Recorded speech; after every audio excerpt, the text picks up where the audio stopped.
Hola, hola. Um, pretty decent morning, honestly. Weather's nice, a bit gray, but that's okay with me. Happy March, happy March 1st, and you know the drill. We're gonna talk about everything from February, everything that I watched, at least listened to. So yeah, everything from February. Let's fucking get into this shit. Man, and I guess like happy Black History Month, right? Shout out.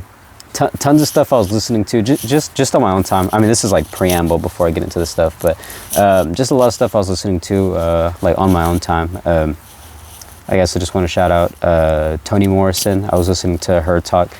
She's a writer. But I mean, something that really like caught me about her and her explanation for something was, people writing for like white audiences, or like the white gaze, right? Not even quote unquote, just like a real thing. But I mean, like that idea was interesting to me. In the talk that I was listening to, I believe she was speaking on something she was adapting. So something that she was rewriting from an old work. And she has a certain character, or she just removes a certain character completely because that character, I guess, like placed in the story was like meant for white audiences, like to be able to like kind of relate. And in my opinion, like this sort of reminds me of those like stand-in like fish out of water type characters. But then like imagine having a character like that purely for like a white audience. You know what I mean? So that was interesting. I mean, it's something I never really thought of before. A quick example for like the fish out of water thing. I guess like what I'm talking about is like, say, Avatar, right? Blue People Avatar. You have that main character, the human who becomes like one of the Na'vi.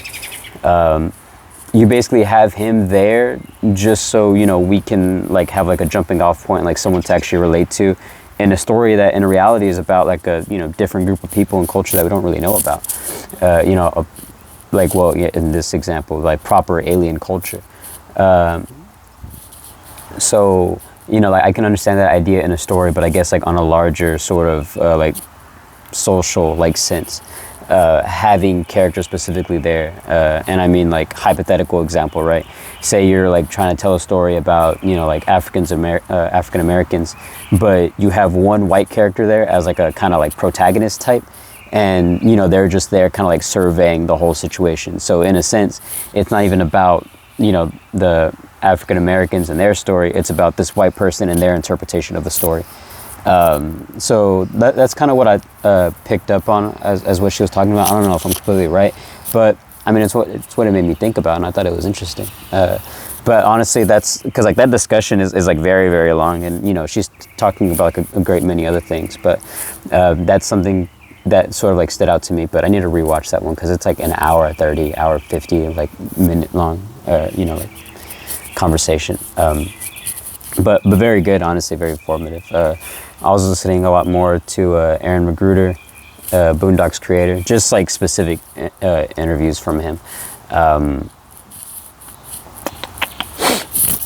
Interesting in his perspective. I think in one video I was trying to make a comparison because I've also been listening a lot to David Foster Wallace still, just like some of his readings, but then just like some conversations like around reading and writing and life things. But I was trying to make a comparison between the two, and I think I ended up making it about capitalism, and I feel like I was completely wrong on that.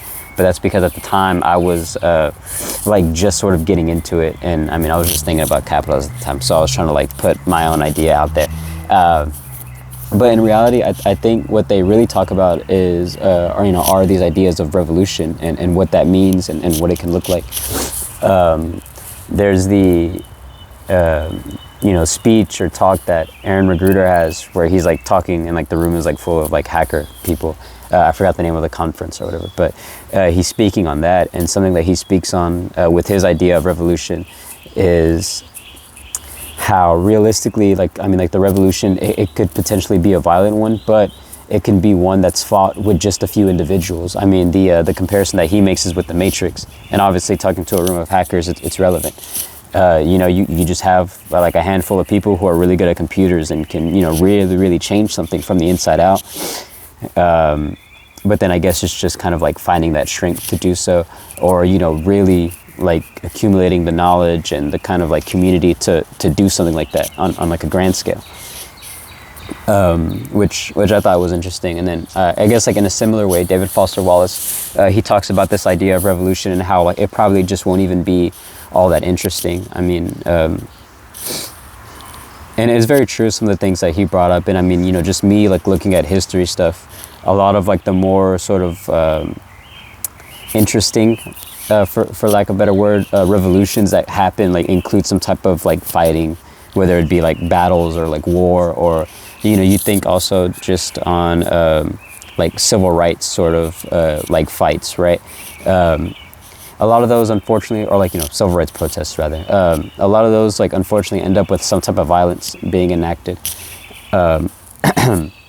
But the point being, I guess, and like David Foster Wallace's point is like a lot of Americans, I mean, like considering the history, they're attracted to this idea that violence and revolution are kind of hand in hand, when in reality some of the more like poignant sort of ways to revolt and like to fight against something you don't necessarily believe in is to do small things, like uninteresting things. And I mean, like, especially if there is that sense of community there, and like again, like a handful of people just really committing to a specific cause could really change things, and it doesn't have to be that vocal. I don't know. I just kind of wanted to talk about that real quick, just because it was sort of like on my mind. And I mean, like it being Black History Month, and man, so much like shit going on in the month. Just kind of wanted to get out of my system like in a very quick fashion. But yeah, so let's get into the movies. Honestly, I think I'm gonna start with Do the Right Thing. Look it, I mean, relevant again, right? I'm vaguely familiar with Spike Lee and his movies. I feel like the only one I've like really watched and engaged with is Black Klansman. Sorry, I dropped something. Yeah, so that's like the main one that I've seen from him.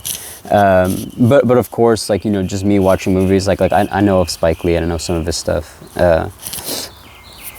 But yeah, I watched Do the Right Thing for the first time, and man, I was like kind of addicted to this movie in a very weird way. Like I watched it the first time and I'm watching it through and I'm like, man, this is like really enjoyable.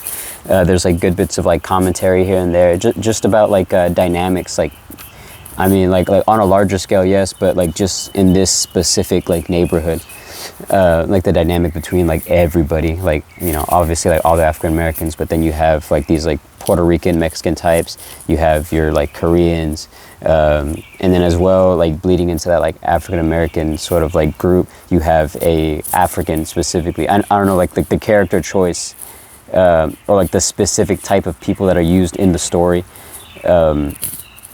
Super interesting, and I mean, then you can just like make all these connections with like different, like I guess like social politics stuff. But I mean, like every single character in that story like has a place, oddly enough, and I mean, it seems so like real in a sense. And I was also watching some of the behind the scenes stuff too, so hearing like the different actors, like their take and like how they wanted to like portray their specific character. It's funny. What is it? Mother Sister, her character, just sort of like, and then in like the behind the scenes, just saying like, oh, like yeah, this is a type of person that I've known before, so I was just trying to like embody that as much as I could. And then you have somebody like Bill Nunn, I think his name is off the top of my head, but it was funny. Radio Raheem in the story, but I was thinking of him because I was like, man, like what else had I seen him from? He's in Spider-Man. He's Robbie. So I was like, oh, okay, yeah, that's where I know. But yeah, his character, and then like in the behind the scenes stuff too, it's really funny because he talks on the idea. He's like, yeah, like you just me being me. Like I didn't want to like method act for this role, you know what I mean? Like I didn't want to like go into like a neighborhood and like get my ass beat just so I can get into the headspace of Radio Raheem. I thought that was funny. But then even still, like that's a character that he like embodies so well. Again, like just what I like most about this movie, and I mean again like reminiscent of like Friday, right? I mean like obviously pretty sure Friday came out like way after this, but it's my comparison point just because I'm a bit more familiar with Friday. But that same kind of idea where like this is happening like over the course of a day, essentially, right? And you're just getting this like look like onto this community and how they interact with one another. That was really interesting. But then with like Radio Raheem's character, he literally is just like a person in a neighborhood. You know what I mean? Just like a real person. Like if this wasn't a movie, you could probably imagine a type of person like this. Same with. It's weird too because everybody's like kind of a character, right? But they're very real people. I mean, like real people are characters sometimes, you know, because then bugging out Giancarlo's character. He's a bit more like I don't know. He's probably the most character in this movie because he's a bit more loony. I think, very very loud, expressive. And like his character was enjoying to watch. And I mean, again, just like outside of like this movie and like looking at everything else with Giancarlo, like it's unfortunate now that he's been typecasted as stoic guy, because of Gus from Breaking Bad. And I mean, like he embodies that role very well too, and it just shows his range. But I think it'd be nice to get some more like comedic performances from him, or even then just like serious performances, because I mean, like as funny as he is throughout the movie, and like kind of like wacky at times, there's like a real heart to his character, and like a kind of want for not want, I'll take that back, or just like a kind of proudness for being black that like really shines through, and is obviously very apparent with like the fight that he tries to pick throughout the movie, and of course how much emotion he has behind that idea. Obviously just getting like some like black people on the wall, and like that's it. Like again, it's like a really small thing, especially in that community, but to him, and then obviously to like other characters, the representation means something, right? But no, I mean like he genuinely surprised me at the very end too.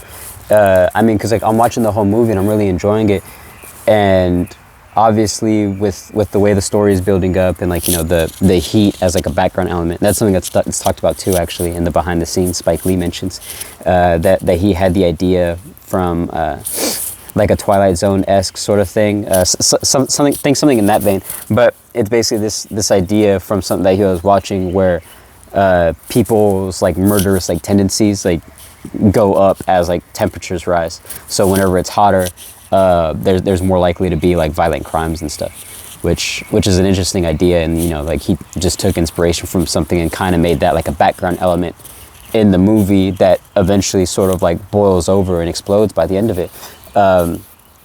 But obviously, so like through this entire time, and this is connected to Giancarlo's character bugging out, but I'm just giving a bit of background, sorry.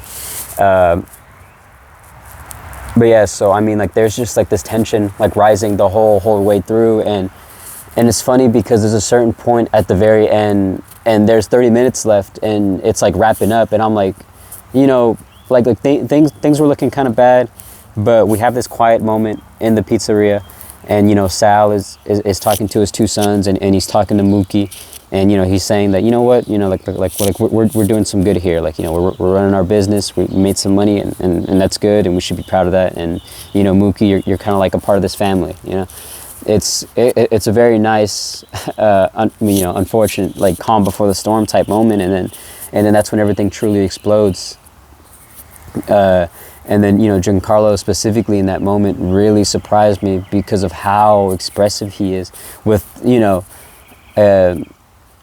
this is the take I saw a while back, in saying that like yelling through acting is like kind of lazy, because I mean like anybody can yell, but there is a very visceral emotion behind yelling, and in this movie with like Bugging Out's character, it just seems so real. Like it genuinely shocked me with like after, spoiler alert, Radio Raheem's death, and you just hear like Bugging Out in the background, and he's just like yelling out for Radio Raheem, and then whenever Bugging Out's character just starts like shouting out, like I'm a black man, and you can't kill us all. Something about that really hit me, and I mean it's crazy. Like I have a weird like personal story with that, because like I genuinely seen something like that happen. I mean.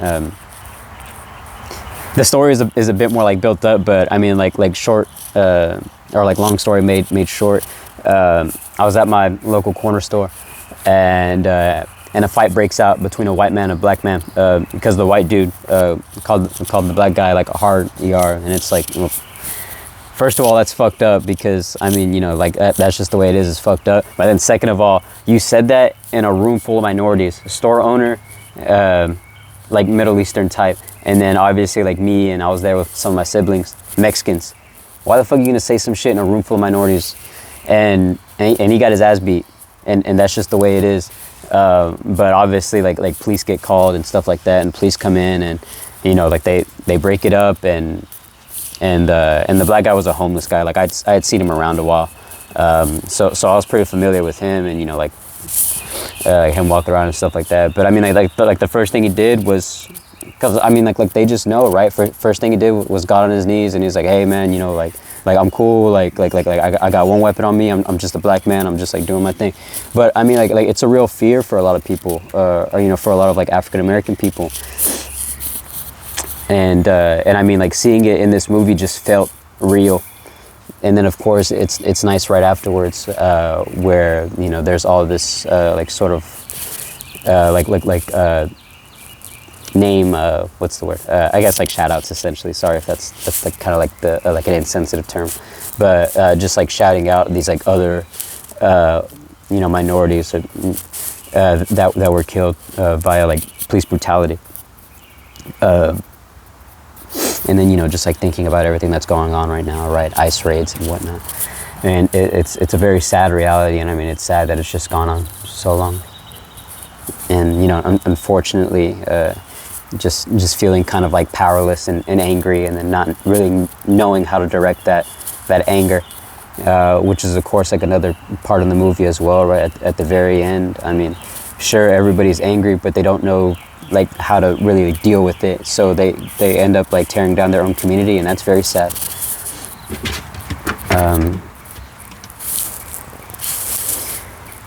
Yeah, but I mean, just like other stuff in the movie too, man. Like very very funny from time to time, and there's like these like smaller moments that are just nice almost. I don't know, like and it just kind of seems like everything's gonna be all right, but I mean, I guess at the end of the day, there's always gonna be some type of turmoil. I don't know, but great movie. Like I like watched it twice this month, and I was just watching watching and listening to the behind the scenes. Yeah, but this is one that I'll probably just like watch like a handful more times. I really enjoyed it, and I need to dive a bit into Spike Lee's. Would you still call it discography, right? Or is that music specific? I need to dive into his catalog. Is what I'm saying.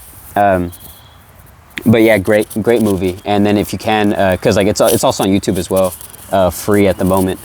Do the Right Thing. That is. I'm actually not even sure if it's free anymore, but it was free last month, that's for sure. But definitely, like if you've seen the movie but haven't seen the behind the scenes, watch the behind the scenes, because that's on YouTube, and that's very good.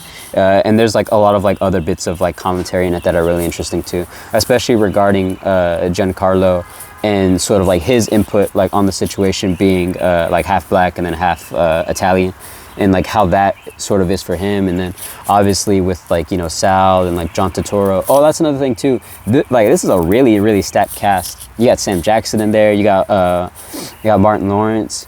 Yeah, Giancarlo, obviously, Bill Nunn. You got Spike Lee himself, of course, as the central character. And then you have his sister in the movie too, which is pretty funny, playing his sister.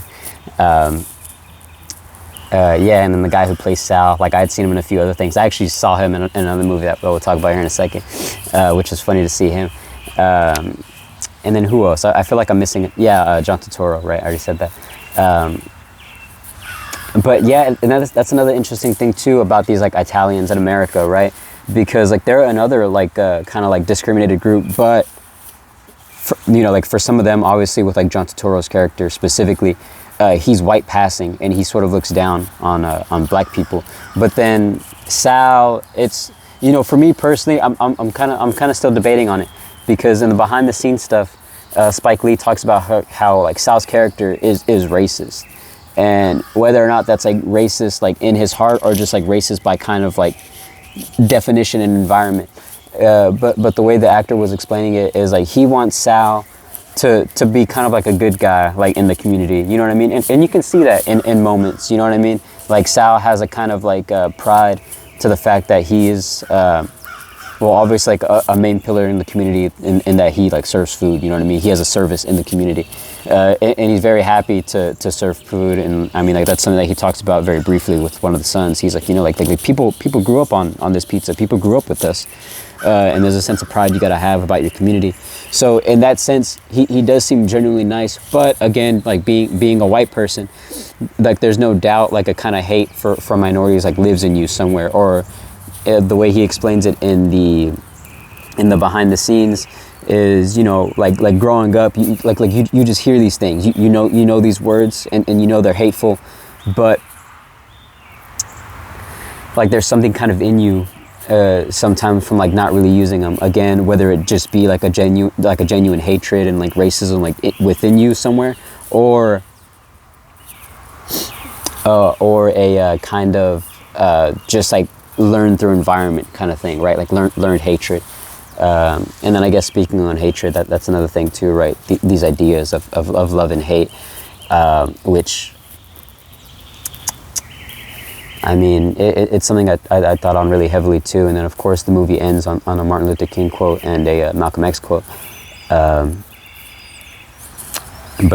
I think, I mean, especially with this month, something that's kind of bringing me a bit of peace of mind is just trying to be more genuine and trying to lead with love. I think that's sort of what I took by the end of the movie, because I mean, you lead with hate and you act out of hate, and that's when the truly bad things happen, you know what I mean? That's when you do things, you know, that you'll regret. So I think just trying to be more loving is really important to me right now, obviously, and then I feel like that's kind of like the lesson and takeaway by the end of the movie. You know what I mean?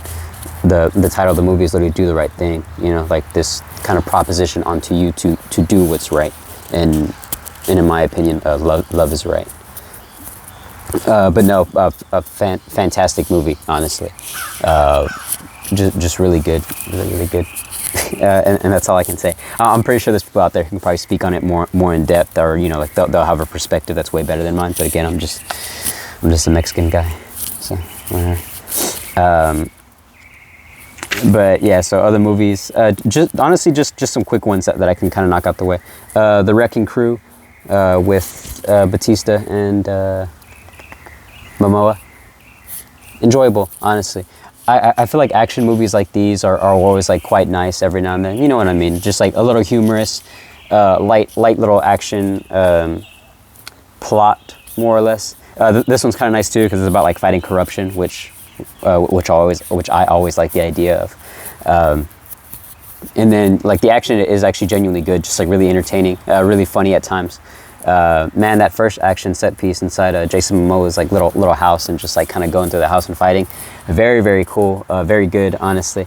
And then again, like I mentioned, it's like funny in times. Like Momoa has some quips, of course. Like he's like the more like unserious one, and then Batista is a bit more serious, but he has some moments of levity. And then you also have I forget the actor's name, but the CEO of Sex, basically. Ned from Spider-Man. I remember that was a meme for a while, and I thought that was the funniest shit. That might be super niche, and like I don't know if anybody's gonna know what I'm talking about, but that's definitely a thing. So look that up. CEO of Sex. But yeah, he's in the movie and he's very funny as well. I like seeing that guy, man. I need to see that guy in more stuff, because I mean, like aside from Ned, I hadn't seen him in anything else. So maybe that was sort of his like debut kind of thing, or like he was acting for a while in like smaller stuff. I don't know, but him being Ned in Spider-Man was my first exposure to him. And then, you know, seeing him in Novocaine, I mean, like it was just good seeing him. Like he's just one of those actors that I like just being there. You know what I mean? Yeah, so it was funny seeing him in this movie, and he has a couple scenes, and he's very funny in it. Oh, what else? About the movie specifically, I mean, it has a bit of heart to it too. Obviously, with Momoa and Batista's like their like brother dynamic, it's very strange, and then obviously this kind of like pride they have like in their home. And for their family is interesting too, and there's a moment in the movie that's very genuine, because obviously Momoa's character has a lot of guilt for not being able to like protect his mother when he was young. And I mean, it's a weird thing to beat yourself on, because I mean, when you're young, you're kind of powerless in a lot of ways, but still that guilt kind of lives in him that he wasn't able to protect her, just via like gang violence. And then there's a very similar situation with Batista's son, because there's a point in the plot where Batista's wife gets kidnapped or gets snapped, and the son is like kind of apologizing for not doing much. Man, there's like a lot of bugs around here. There's like an ant crawling around, and now there's a spider right near where my finger is, just climbing around. I'm gonna let him do his thing. I'll try to be mindful though. But yeah, like that moment has a lot of genuine heart, because obviously it's a parallel, right, between Momoa and well, I guess technically his nephew, and just like not being able to be there, or like feeling like you're powerless and you can't help people, which I thought was rather nice. I mean, especially considering how like a lot of the movie centers around like action and stuff, more I guess like macho themes, right? To have a moment of like vulnerability for characters, men specific characters, I thought was rather nice. But yeah, so the Wrecking Crew, it was like an Amazon thing, and that was good.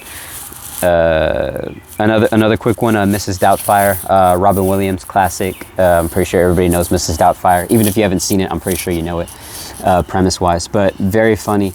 And then again, for me personally, just very close, because it's a story about divorce. I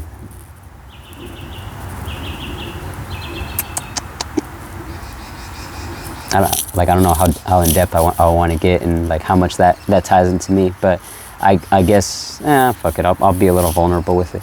But I mean, I don't doubt men's capacity to be vulnerable and to be loving, but obviously with my situation, like I had a father who left, and that's very hurtful.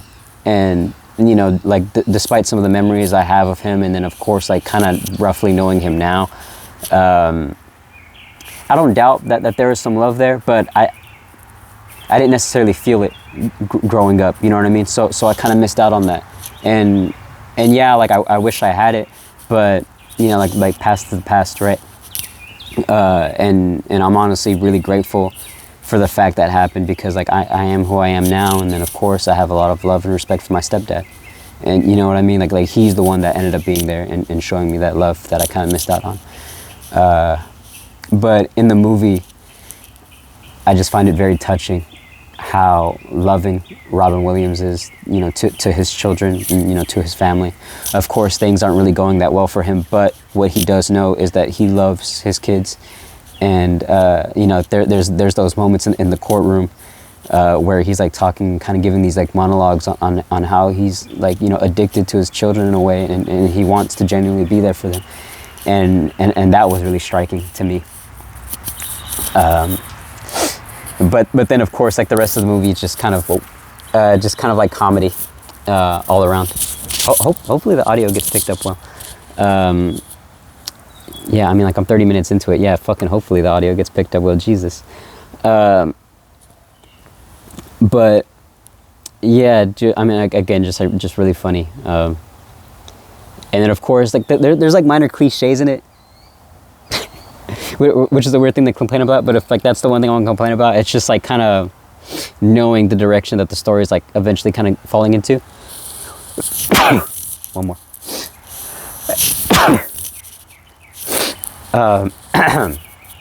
Because obviously, like this is like one of those like double role type movies where you have like the man playing the woman, but then like the two lives are going to intersect at some point, and you just kind of know it.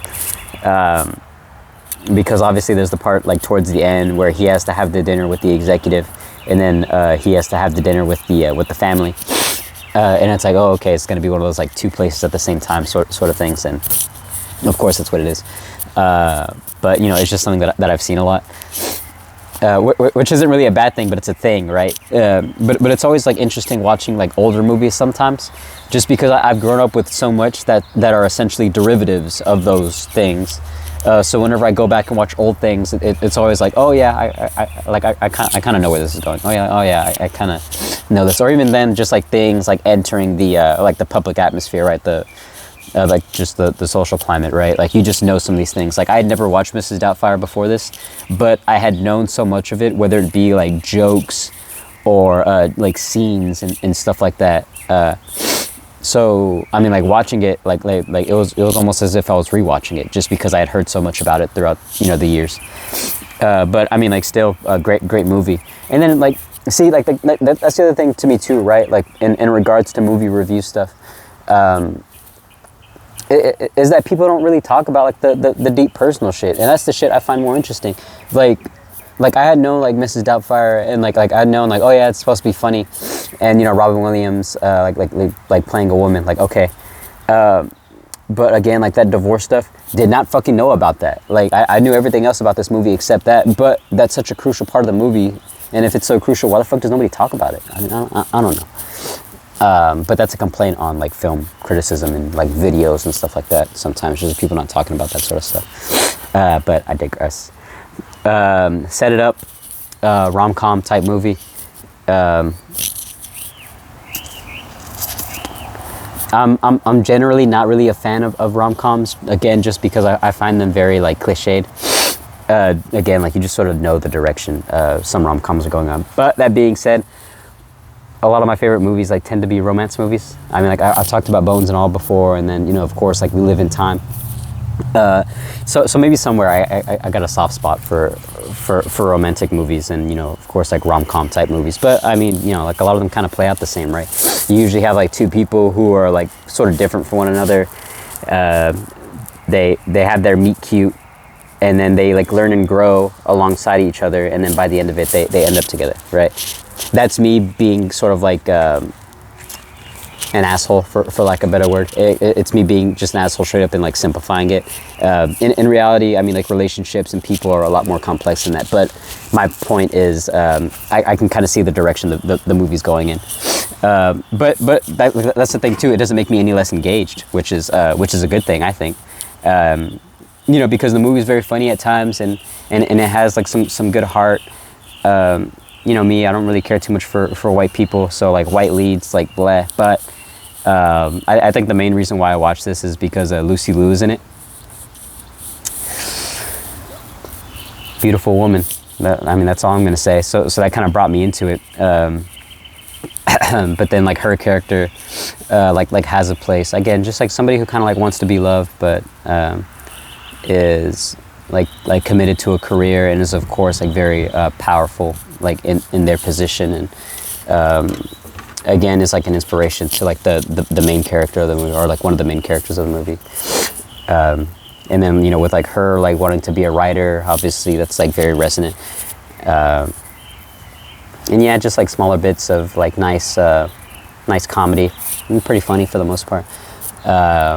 Very cute at times, I guess, and there's one scene specifically that's a bit heartbreaking, to me at least. But it's always that moment in the story, right? The falling action twist moment where you need the characters to split up for a little bit, sort of thing, so then they can come together at the very end, a la Monsters Inc.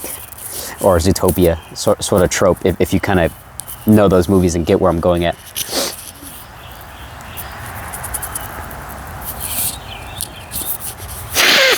There we go. Fucking hell. Not really.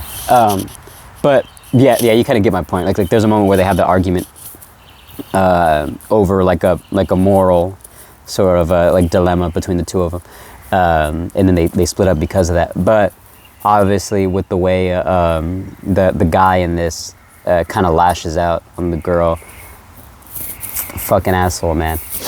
Just really like went for her heart in a way that wasn't necessary. But of course he was doing it out of anger because obviously like she's in the right, but he was like being tested in a way, again just like on his like morality, right, in what like he holds to be important.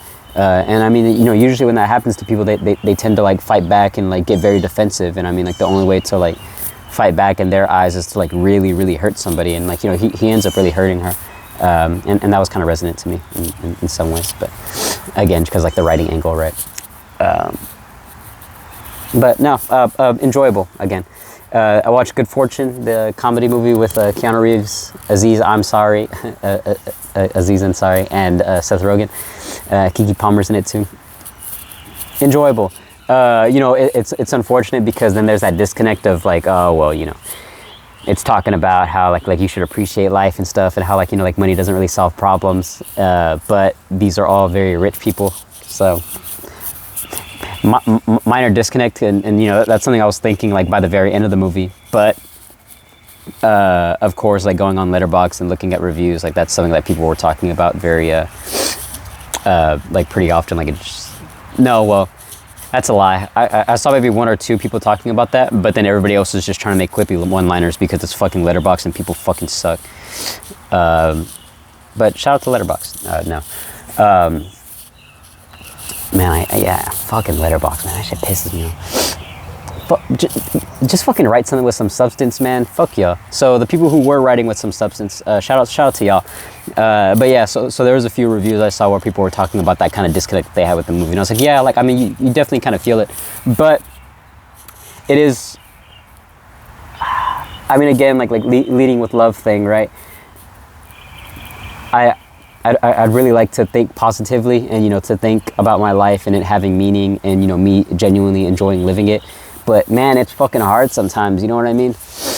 Like, and especially now because this movie is very like very very modern, I guess, or at least like the plight of it. A lot of people can relate to, in the modern sense. You know what I mean? Working multiple jobs like just to get by. You know what I mean? Not having anything for fun. And of course, like a lot of the comedy in this is very like on the nose. Because again, you have like the fish out of water sort of situation where Keanu Reeves' character is like an angel. So he finally comes down. He's like experiencing the world for the first time, like just like the good and the bad, or like realistically like the good and like the neutral, the kind of like uncaring aspects of the world. And of course, like money is like a huge discussion throughout the movie, and like whether or not that can make people happy. When in reality, obviously, like relationships and like a kind of self-defined purpose is what makes people happy. I know that, of course, but you know, fuck, man, couple $1,000s would be fucking nice. You know what I mean? But that's just the thing, right? No, but again, just like genuinely really funny, and then of course like Keanu. Again, like Keanu's another one of those actors that I just kind of like. You know what I mean? And you can make the cases like, oh well, like he's not a very good actor, but he definitely has a kind of range. I just don't think he gets utilized quite often, at least like in a really good way. Obviously, I think this is a really good way just because it's a more comedic role, going back to like Bill and Ted sort of thing when he was kind of like the like lovable like stoner type, or you know, just like lovable goofball who's like a bit dumb. But then of course like he has other roles where he's like playing it a bit more serious. I always think of something like Hardball, right? Where he's playing a bit more of like a grounded kind of gray characters, but I feel like that's what he's like, because obviously with Keanu specifically, he has like a lot of kindness to him, but I think he really enjoys like trying to find like kind of darker aspects. I mean, again, like going to something like Street Kings where he's a bit more of an asshole, or even Cyberpunk specifically where he is a straight up asshole and then kind of changes throughout the course of the game, like in places. But I genuinely think some of those are like his better performances. You know, when he's playing just like either end of the spectrum, like very like goofy and kind of dumb, or like a bit more serious and like gray, borderline, like kind of evil. But no, so I guess just shout out to Keanu. And then of course like Seth Rogen and Aziz are pretty funny in this, and then Keke Palmer has a lot of heart in the movie. Again, like going to some of the comedy stuff, like obviously some of the like the funnier bits are with Keanu's character just like saying dumb shit,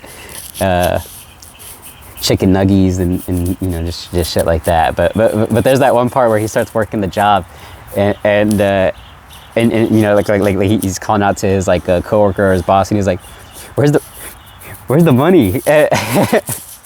You know, like again, like I feel like this plays to a modern audience a bit. I mean, again, like me being a bit younger, you know, 24. Obviously, it's a bit relatable. Where like, you know, you kind of work in this job, and it's like, you know, like this idea in your head, this idea of like, you know, the American dream, just just work your job and get by, and like working the job you should have enough to like live off of, and then maybe hopefully like some more to like have a bit of fun with. But man, even if you have a fucking good job now, that shit ain't enough. And like I fucking feel sorry for a lot of us, but just the way it is, unfortunately. Is there something to do? Maybe small things, right? Think small, and those will snowball into bigger things. But yeah, I mean, like, again, like by the end of the movie, the kind of like theme is just to like enjoy your life, because it is yours. Like that's the one thing you have a kind of ownership over, and there should be like a sense of I don't know. I guess just I don't know, just a feeling, right? And you should be able to be here and exist, and that's that. Another movie, Leon the Professional. Again, this is one that I've like heard a lot about, and of course it's Natalie Portman's debut as an actress, and honestly, just very good, very very kind of stylized in some ways. Sal is in this again as another Italian guy who owns a pizzeria, but very, I mean, like different for me. And again, I'm pretty sure this takes place in New York as well. So seeing New York in the past is always interesting to me, just because it's like such a like city, right? Nah, but I think really enjoyable.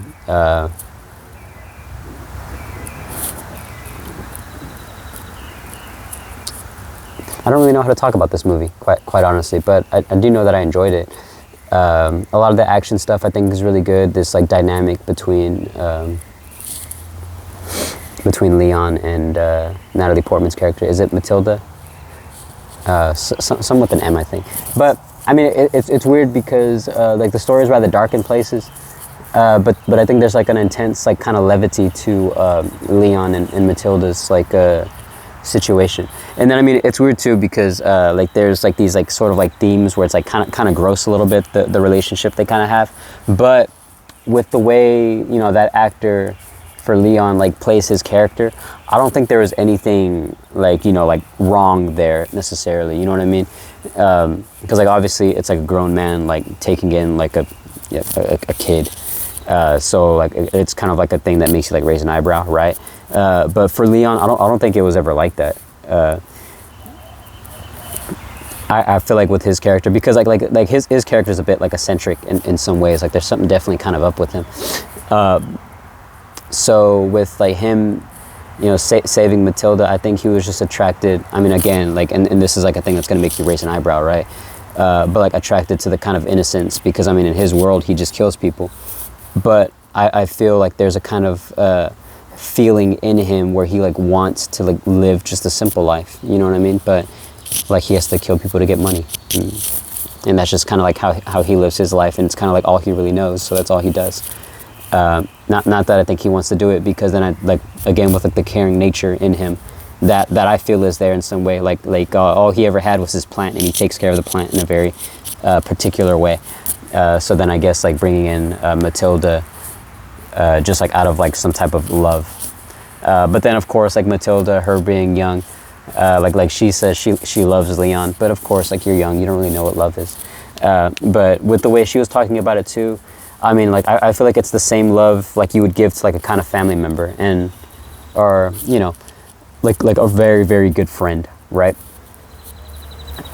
Just like a kind of connection, spiritual or whatever, to another person, and that's how I feel like she was describing it, and in ways kind of, but that's definitely the way I took it, because then obviously there's a point in the plot where she's like, oh yeah, she's like lying to like the clerk in the hotel that they're staying in. She's like, oh yeah, like that guy like isn't really like my like dad or friend or whatever, he's my lover, and then again I feel like she's saying that just because she's a bit of like a mischievous kid, but of course like because I had heard like just like quite a bit about this movie and like how it's like just good, but a lot of the stuff I didn't really know about, so watching it was kind of a surprise. Gary Oldman's performance in it was quite a surprise as well. Like I had known he was in the movie, but like I didn't really know like what kind of role he was, what he was playing. But yeah, pretty good in this role too. but yeah, but then I guess like some of the commentary that I was finding after this movie where people kind of conflicted on this idea of the relationship between Leon and Matilda, which I mean is definitely warranted, because like at times you can kind of see it's like maybe like the director had like a weird thing. I don't know if he did. I didn't look that up specifically, but it's definitely there, so that's why I wanted to bring it up. But still, overall, just like movie on its own, I think pretty good. And then the last thing is Iron Lung, the Markiplier movie based on the game of the same title. Me personally, I'm conflicted on it, very, very conflicted on it. I watched it twice in theaters, once with my brother and then once with a friend. When I watched it with my brother, I feel like, I was like, okay, like honestly, again, because it was my first time, I was like, yeah, pretty good. And then, like the themes that really stuck out to me on both watches were, in my eyes, like themes of like redemption and humanity. Which I guess are pretty apparent, because I mean like the whole like plot kind of revolves around like trying to save the human race, basically, you know what I mean? Like they're going into these like depths, like looking for some type of answers on like how to save everybody. And then of course with Markiplier and like with like him and the way he kind of operates, he's sort of doing this thing, like, doing this whole mission out of like kind of selfishness, like to save himself. But I think by the end of it, he realizes like the weight of everything. And I mean, essentially sacrifices himself as a way to like bring a kind of hope back to humanity. So like a redemption in his case. And I mean, like that's probably like my main takeaway. Everything else, I actually rather liked still, but I can see where people are conflicted on, because I mean, like whenever I was talking about the movie with my brother, I feel like he was just kind of agreeing with what I was saying. I don't know if he like genuinely understood everything, because I mean, like even I didn't, but that part of the movie wasn't really what I was thinking about. I was more so thinking about my own stuff. So I wasn't really thinking about like how much I didn't really understand shit going on the first time. But then the second time watching with a friend, because that was his main concern, was he was like worried that he didn't really understand it. And I was like, honestly, like don't even feel bad, because this is one of those movies where I don't think I truly understand every single thing going on. But I sort of like movies like these just because you can kind of like make your own connections. And I mean, again, with it being like semi like cosmic horror, to me that's kind of like a point of it sometimes. It's like, you're dealing with topics that are unexplainable, and you're having a person try to explain them, because it's a story, it's a movie. But in reality, these things are unexplainable. And I mean, like your own, what's the word? Your own like kind of takeaway like tends to be the most interesting. Because I mean, like my other example for this that I was thinking of was like In the Mouth of Madness, which like has cosmic horror elements, and it's very like bizarre at times, though I think that one's a bit more easier to follow, sort of. But I can understand kind of being lost with like the direction it's going. And then same with this movie, I can understand like being lost a bit. I mean, especially I haven't played the game. I never played the game, but like being lost in a sense, because not a lot is explained to you. There's a lot that's talked about, yeah. But again, like that's when I just started like trying to piece stuff together. And then of course, like things happening in the plot like get kind of bizarre at moments. But to me, that was always a thing of like just trying to put you in the headspace of this character, Markiplier's character in the movie Simon, because he's like the only character you really see throughout the whole movie. But like really trying to fit you into his headspace, and like whether or not like he's like going crazy just being enclosed in here with like everything else that's kind of like going on in his head, this idea of like trying to save himself. It's gotta madden you like a little bit. And I feel like they, in my opinion, did kind of a good job, intentionally or unintentionally, really putting me in the kind of like mindset of this character. I think everything on a visual level is really cool too. I mean, again, like you just have one set, and I feel like they make the most out of it. Obviously with like the main deck and like the tunnel underneath, like having the camera thing and stuff like that, you know what I mean? It feels like 3 different places despite it being this closed area. And then same with like the computer thing, so impressive on that level. And then of course a lot of the camera work really helps out as well. So again, like I'm still kind of mixed on it, but I feel like I'm a bit more positive compared to how a lot of other people are. And then of course it's just kind of a good thing, right? I feel like again, like a lot of people out there like want to tell stories, and I mean, if they have the means to do it and they feel like they have an idea, like go for it, honestly. So shout out to Markiplier for that. But yeah, so that was it for movies. I feel like I just talked in bulk. I mean, because like now we're like nearing like 50 minutes, but that was mainly just me talking like for 10 minutes or so. Well, I had a bit of preamble, but like 10 minutes just on specific movies. Do the Right Thing, namely, and even then, I still feel like there's like more to talk about, but another time maybe, or whatever. But so with TV, I mean, again, like I don't really watch too much TV sometimes, but I watched parts of Wonder Man, and I just need to sit down and watch the whole thing because I watched like the last like 2-3 episodes. Very, very good. I mean, it's weird because I think Marvel at times, like they have these really good ideas, but they just don't have hope in them because like they know their audience. And I mean, I guess that's it, right? They just kind of know their audience, but they also know that the audience is loyal. So whenever they kind of take a chance and make something a bit different, but really, really good, I feel like audiences really resonate with it. And I mean, like me, like I didn't know who Wonder Man was, and I didn't really know anything about it. And I was like, oh, okay, just like another Marvel TV show, whatever. But from what I was watching, really, really good acting, and just like framing and stuff like that, like on like a sort of like technical level, like the show just looks really nice. And then of course like thematically and like the main character, really likable main character, really like complex in some ways, but again just like ambitious, loves film and just wants to be an actor because he feels, you know, something in him that he needs to do it, which was quite nice as well. Yeah, so I mean, like at some point I'm just gonna watch the whole thing, so I'll probably talk about that later. But from like what I have seen, really enjoyable. But like the main show I watched was an anime, and I mean like, I think I'll have to talk about anime at some point and how much I liked it initially, but then sort of like grew to dislike it in some ways. But I was watching Tojima Wants to Be Kamen Rider, just because I've been watching Kamen Rider anyways, and I'd heard about this anime, and I was like, okay, yeah, I'll watch it. I'll give it a shot.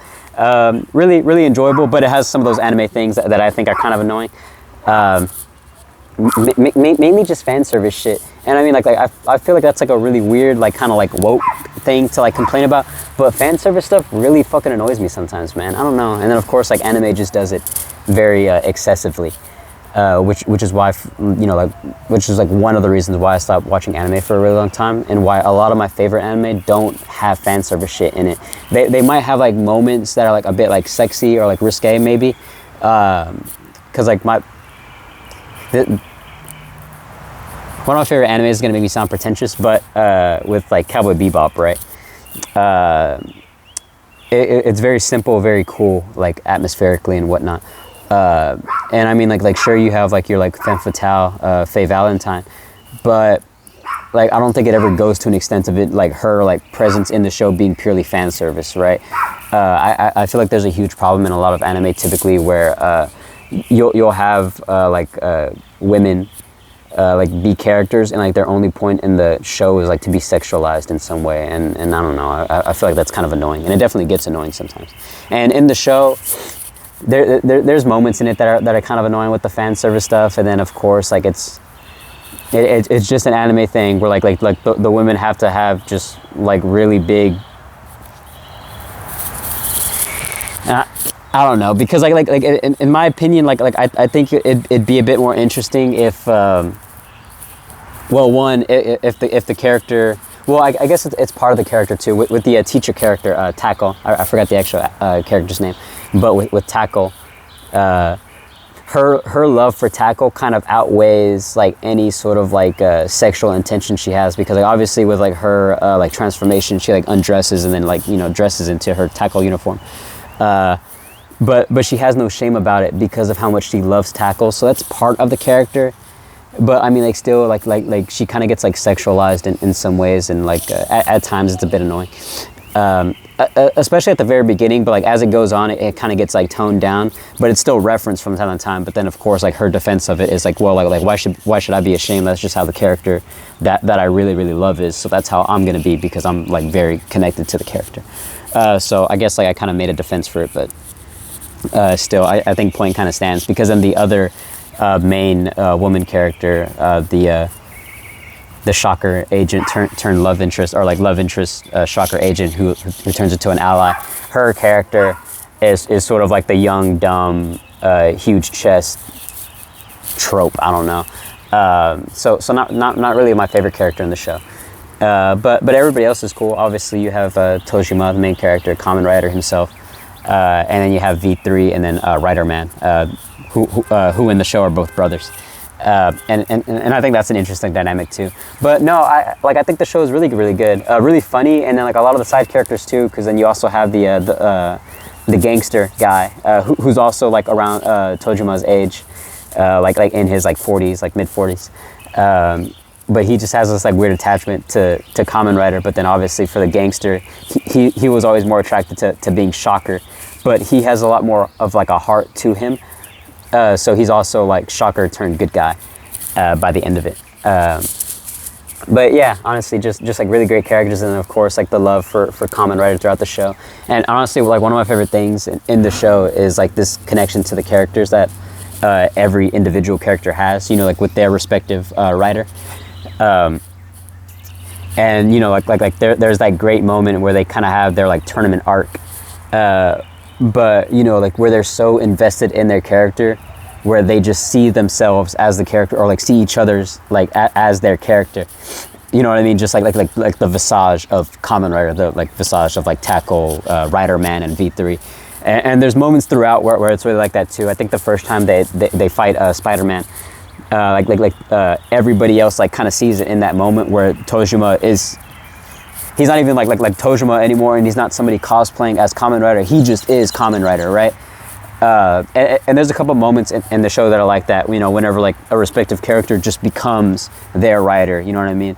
Like all of a sudden, like one of the brothers just is V3. All of a sudden, they are Rider Man. All of a sudden, she is Tackle, right? So very good. So I liked all of that.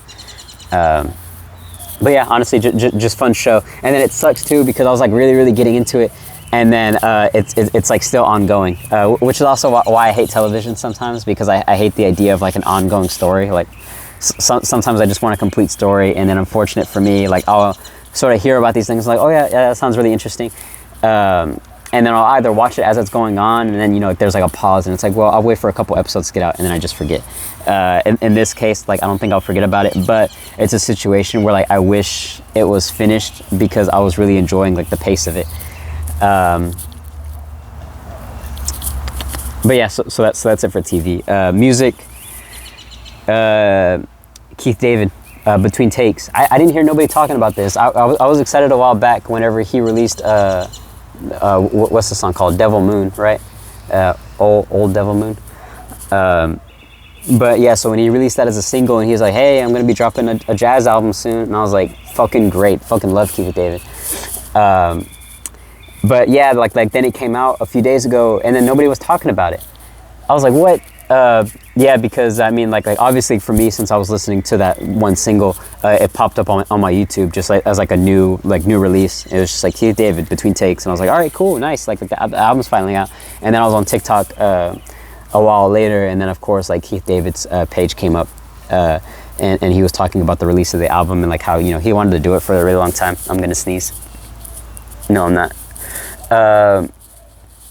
Yeah, so I'm like, okay, nice. Well, like at least like Keith David's out here, and like, you know, he's very happy with the outcome of it.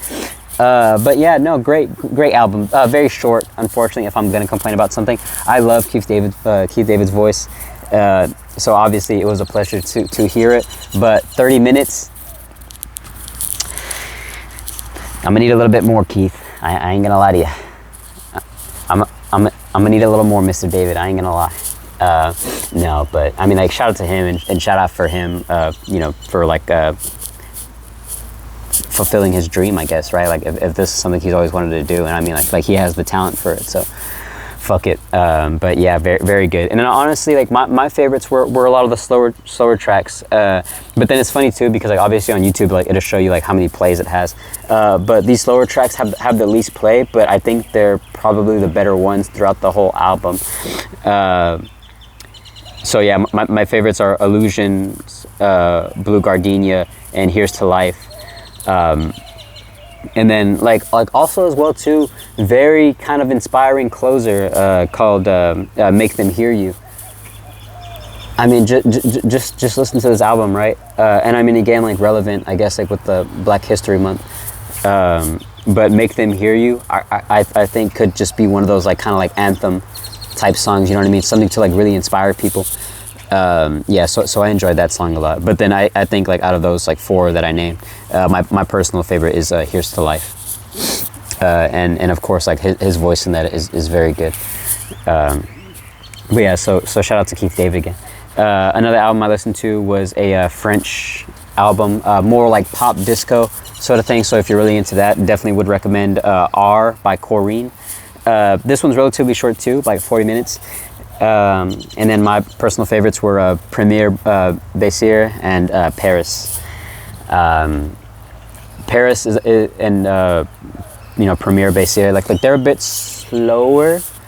They still have like moments of like kind of levity and like upbeatness to them, but just saxophone in the background, like whenever I hear like kind of like French pop like this, or just like a lot of like city pop type stuff, because I was getting some like city pop illusions at times. Actually, let me check a note for something, if I had mentioned something. Okay, no. Yeah, but I guess these kind of like French pop illusions are just like pop aesthetics, like just adding like a saxophone in there, or just like horn instruments. I think is always like a nice touch. But yeah, so R by Corinne, good listen, and I was enjoying that like on my walks and stuff like that, just because in moments it's very upbeat. But then obviously like when it's a bit slower, it's nice whenever I was like taking a walk at night and I was just like hearing the city pop stuff. It was good, just to, like fit a mood. Something I was listening to very briefly was Guqin music. Guqin is like I guess like a Chinese like string instrument. Very sort of like you like lay it down flat, but it's just like really long strings and you like kind of pluck at them. But yeah, because like I had seen something on TikTok of like a woman playing it, and I was like, oh, that seems interesting. And of course, it's like a very nice, like kind of soothing instrument. So like I was just on YouTube and I was just like looking it up, and then I got recommended. But yeah, so like this album literally is just called Guqin music by Shuishan Yu. Enjoyable, honestly, because like most of that album is like just very ambient. It is just like the instrument taking center stage. So I mean, if you just like kind of peaceful, soothing music, like purely instrumental, I'd recommend this. Guqin spelled Guqin. But yeah, so good stuff. Just wanted to shout that out. Another album is Umbrelescent, parentheses, Akura Ikurai, by Boy, Buoy, Bowie. But this one's pretty solid too. Again, just like very, very light, more instrumentally driven. But this one is a bit different just because it has like soft vocals over it. And I mean, I'm assuming it's Japanese, based on like a lot of the names and stuff like that. Yeah, because I think the Guqin thing is Chinese. But yeah, so this is a Japanese album. But I mean, the thing I like about it, instrumentally, like it's a lot of strings and like very, very light like percussion. More like cymbals and what's the thing on the drum, the hat shaped thing. Whatever. But you hear kind of like a lot of that like in the background, and like at times like very light percussion. But no, just enjoyable. So again, that's Umbrelescent, parentheses, Akuru, Akaru Ikurai. I mean, again, like with Japanese stuff, you can just like break it up into syllables. But no, enjoyable, honestly. Also, just listening to more Son Lux, I really got attached to the Tomorrow's reworks. Man, I think every single song on that is quality. Even the ones that I probably won't mention here, but every single one, I think, like the whole album is like a proper experience, and I enjoyed this album very, very much this month. But yeah, so I mean, just like starting with Voyagers as the opener, and then and then also you have Voyagers, parentheses, Murmurs as the closer. But that spoken word on top of this just like ambient instrumental, I think is so nice. And I mean, like it's just the kind of music I feel like I'm really attracted to. Yeah, so I mean, like Voyagers, man, great. And then following that, Undertow. there's a lot of tracks on this album that have vocals, and like a lot of the vocals are sort of like rap or like kind of spoken word, like poetry kind of feeling. Very, very good. But yeah, this one has it. And then obviously with like the instrumentals, man, and then just instrumentally, man, like Son Lux just kind of know what they're doing. And then I like as well, again, you know, I'm talking about how they'll have like a kind of featured artist like rapping or doing like some more like spoken stuff. But then just like having these like smaller kind of like vocalizations in the background, like hymns and you know, just like I guess like scatting for lack of a better word. I don't know, just like sort of. But like it all complements each other is my point. But yeah, and then like only parentheses chasing you. The singing is so good, so shout out to William Bell on that track. And then it's nice too on this album as well. I feel like there's a lot of themes like regarding love, like lyrically specifically. There's a lot of stuff with love. I mean, like Voyagers. Like I feel like the poem or whatever that's being read, there's lines in it, you know, like arms connected like into one, like becoming one hand, like kissing you in places that don't get seen. You know what I mean? Like a really like intense and passionate like intimacy. Intense intimacy, yeah, intense, passionate intimacy. Well, love for a very simple word, but you know, so only chasing you. There's a lot of like themes regarding love in the lyrics of that too, and then there's also tracks in this too that are like purely instrumental, and some of those are really good too, just because like they're a bit creepy to me. So Molecules is one of those, very very trippy. Kind of like sporadic in some ways, but like yeah, just like kind of has like a vibe to it. That's a bit like sinister almost. Vacancy, parentheses, no one near. This one honestly I think is a personal fave. So shout out to Lojii, Lojii. You know, the love is born, love is free.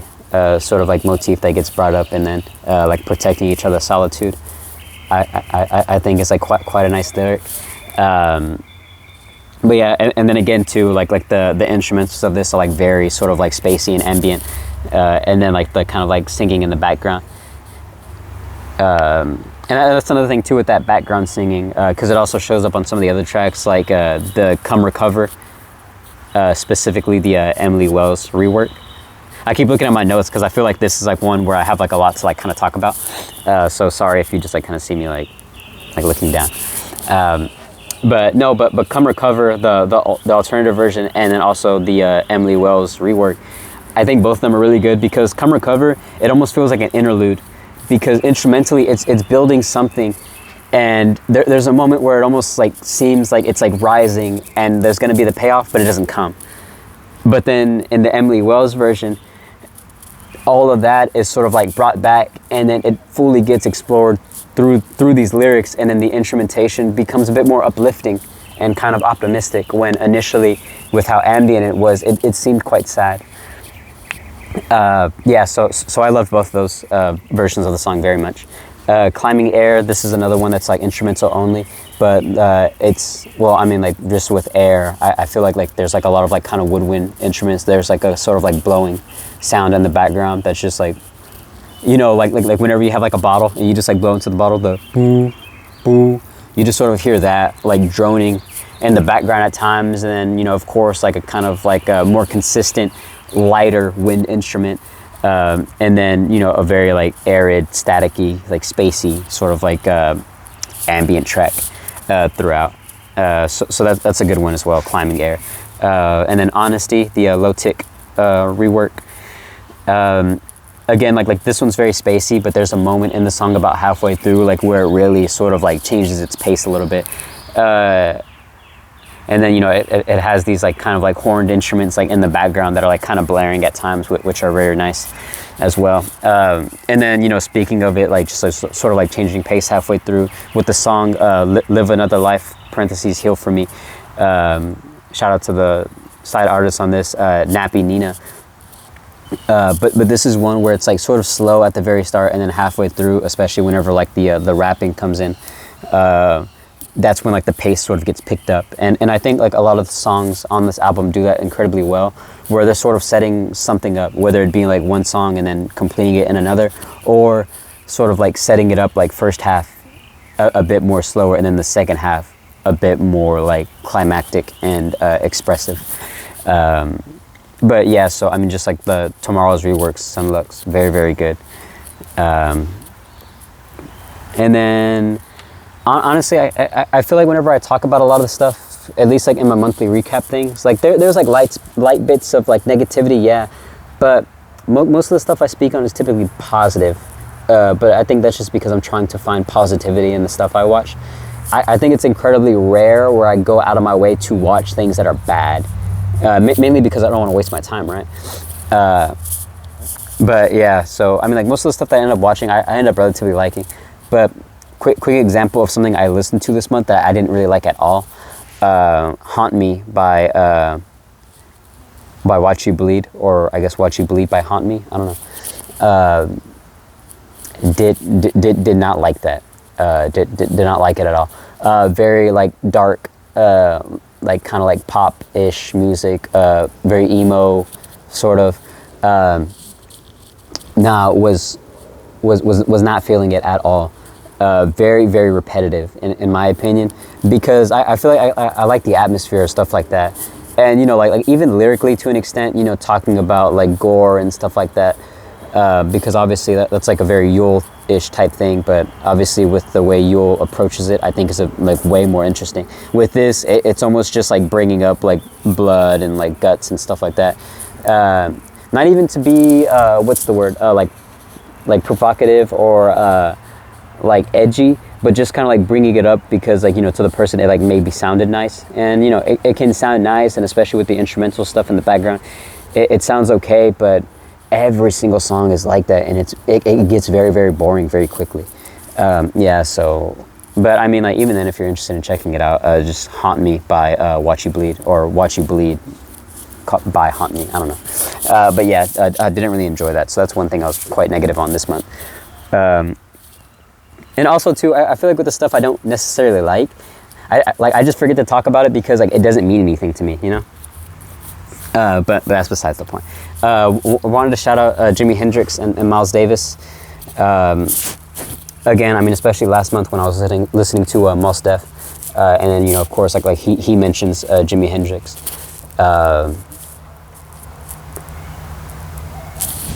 And you know, so I was like, you know what, I need to listen to him. But then it's interesting with the person like Jimi Hendrix, because like their stuff is like so influential, and like they've made their mark in such a way to have like inspired so many people that come before them, that you just sort of know about them through like osmosis, right?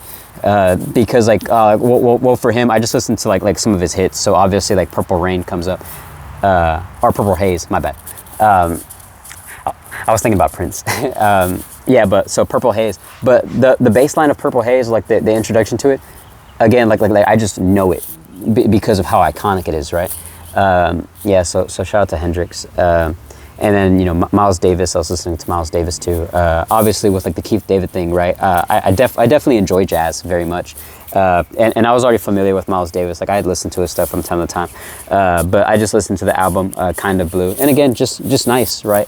Very, you know, like if I'm going for walks or like I'm at work, it's just sort of like nice to have like a jazz instrumental, just something light, purely instrumental, so I don't have to like think about anything like lyrically necessarily. I can just listen to music, which is nice. So shout out to the two of them. I also listened to a bit, I don't remember it off the top of my head, but the creator of like essentially the grunge genre, I forget her name. I'm very sorry, but I believe the band is called Bam Bam. But I listened to one of their singles, and I was like, yeah, this shit kind of rocks. So I definitely need to like get back on track with that, because I was enjoying it. But I think grunge is like a genre that, I mean, it's weird. Like I'm gonna say I never really got into it, but that's because I don't think I really understood what made grunge. Like I think when people think grunge, they think Nirvana, right? And Nirvana never really interested me necessarily. I mean, there's a few songs from them I kind of know, but I never like they were never somebody that it's like, okay, I got to go through their discography, right? It's like they're a band that gets talked about so much, I just have to listen to them. It never really itched me in that way. But listening to the song, like I think I might have to give like the grunge genre as a whole like a chance. So maybe soon. But obviously, like on the tail end of this, Gorillaz finally released the full version of The Mountain. They had the animation on YouTube, and it was very cool. And a lot of the songs are quite nice. Again, with Gorillaz, I do like that they like bring in like a bunch of different artists typically. So for every single song, there's like a featured artist. But obviously, for me, the standout is still just Orange County or Orange Country. Yeah, Orange County. I don't know. And then also at the tail end, Nine Inch Nails released Tron Ares Divergence. So from yeah, because I only listened to like about the first half, but like it's a bunch of like new tracks, remixed tracks, and then you also have just like the rest of the Tron Ares like album. But my personal favorites were Zero State, Empathetic Response, and then 100% Expendable. But like Zero State, I think is an original song for this Divergence.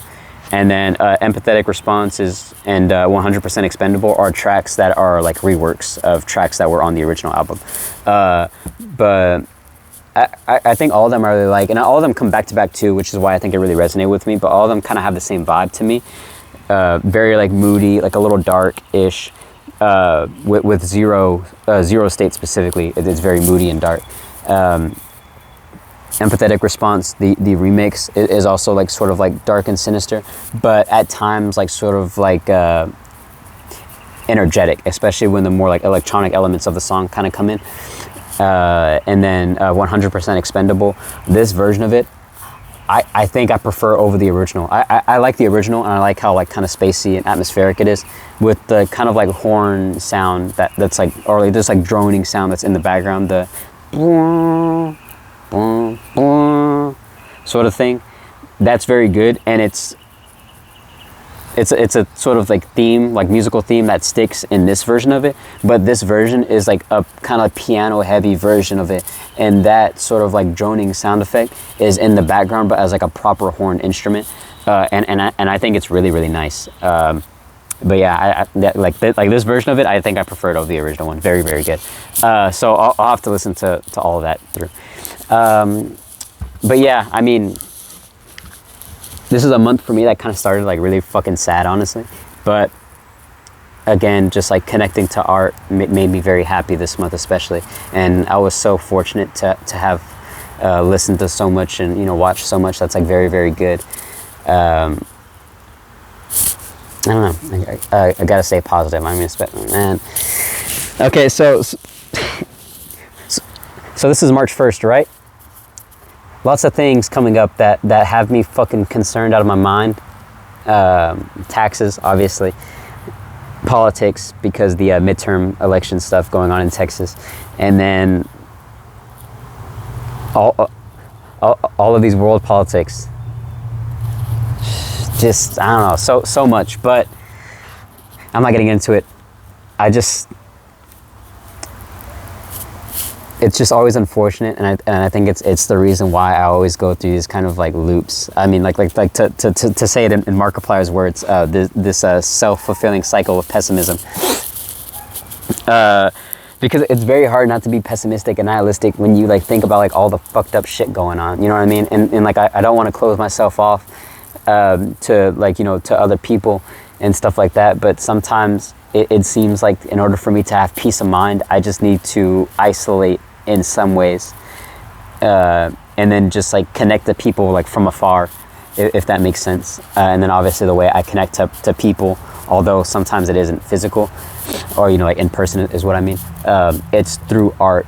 If I can, you know, like feel these experiences, it makes me feel connected to them without having to really engage or sacrifice anything, which I mean like sounds kind of cheap, but it's just the way I think of it sometimes. But man, yeah, I don't know. Point of all this is like, yeah, things fucking suck sometimes, but these past 2 weeks especially, I've been feeling really positive, and then it sucks that I have been feeling positive, because then like everything just like progressively gets worse.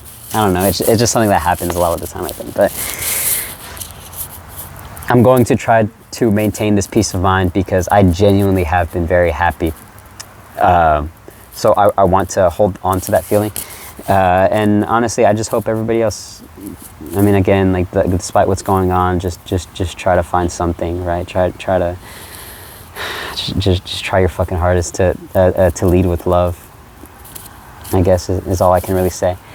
But yeah, that's that. Take care.